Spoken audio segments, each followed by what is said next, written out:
Obesity is partly due to the things we eat, but it's much more to do with our metabolism slowing because of that slow accumulation of toxins, and it's a vicious cycle.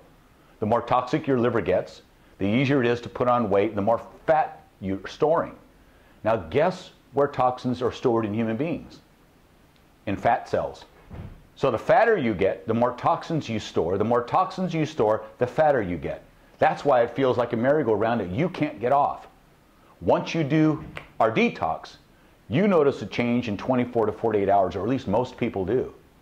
Doesn't automatically mean you become slim, lean, and mean overnight, but guess what? By the third day, you feel like a different person, and it's not your imagination.